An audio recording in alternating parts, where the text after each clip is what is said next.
একই নিবন্ধনের আওতায় হলেও নীতি পালনে আছে অস্পষ্টতা, যে কারণে বাড়ছে ইন্টারনেট সঞ্চালন লাইন বা ফাইবার অপটিকের খরচ। দিন শেষে যার ভুক্তভোগী হবেন সেবাগ্রহীতারাই।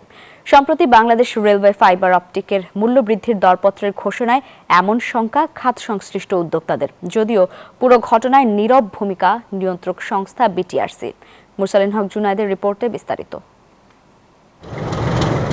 সারিবদ্ধ লোহার পাতের ওপর একই ধাতু দিয়ে তৈরি রেলের বাহন শুধু নাগরিকের যোগাযোগ বাহনই নয়, দেশের নানা প্রান্তে প্রযুক্তি সেবা পৌঁছে দিতে রেল লাইনের পার্শ্ববর্তী স্থানগুলো ব্যবহার হয় ফাইবার অপটিকের মাধ্যমে। বান্ডেল থাকলে প্রতি সেনমানিতে টাকা বাঁচবে। বিকাশ সেনমানি বান্ডেল কিনে জিতুন প্রতি লেনদেনে। গেল জুনের মাঝামাঝি এই ফাইবার অপটিকের ইজারা দিতে নতুন করে দরপত্র আহ্বান করেছে বাংলাদেশ রেলওয়ে। নতুন সিদ্ধান্ত অনুযায়ী সরকারের এই প্রতিষ্ঠানটির প্রায় ৩,০০০ কিলোমিটার সঞ্চালন লাইনে জোড়া কোর ফাইবারের দাম বাড়ছে ১৭%-এরও বেশি। উদ্যোক্তারা বলছেন, ইন্টারনেটের কাঁচামাল ফাইবারের মূল্যবৃদ্ধির প্রভাব মহানগর থেকে ইউনিয়ন পর্যন্ত ভোক্তাদের উপর পড়বে। বাংলাদেশ রেলওয়ে আজকে বাড়াচ্ছে, অন্যরা বাড়াবে। আসলে কিন্তু এটা টাকাটা বা এটার এই যে সার্ভিস চার্জগুলো, এগুলো কিন্তু কনজিউমারদের থেকেই নিতে হবে।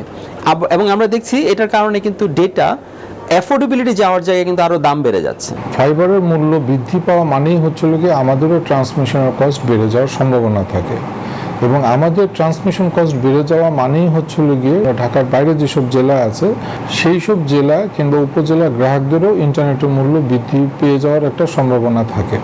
রেলওয়ের এমন সিদ্ধান্ত ট্যারিফ নিয়ন্ত্রক বিটিআরসির মাধ্যমে এখনো জানেন না অন্যান্য সেবাদাতারা। বিটিআরসি আমাদেরকে সম্ভবত এখনো বলেনি।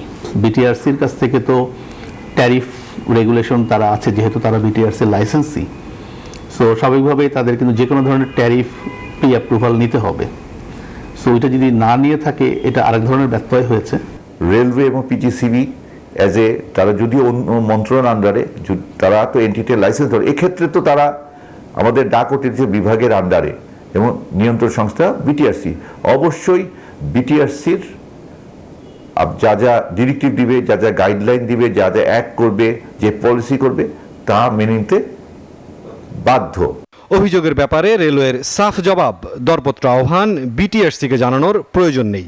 টেন্ডার করার পুরাটাই দায়িত্ব মন্ত্রণালয় থেকে নির্দেশপ্রাপ্ত হয়ে ডিজির মাধ্যমে আমরা এগুলো করি। এখানে তো আমার অ্যাসেট আমি টেন্ডার করবো, এটা একান্তই আমাদের রেলের আয়ের জন্য, আয় বাড়ানোর জন্য এটা টেন্ডার করা হয়, এবং এটা আমাদের রুটিন ওয়ার্ক বলেন। ফাইবার বলে ই করার জন্য কি বলে, এটাকে লিজ দেওয়ার জন্য বিটিআরসি অনুমতি এই ক্ষেত্রে প্রয়োজন।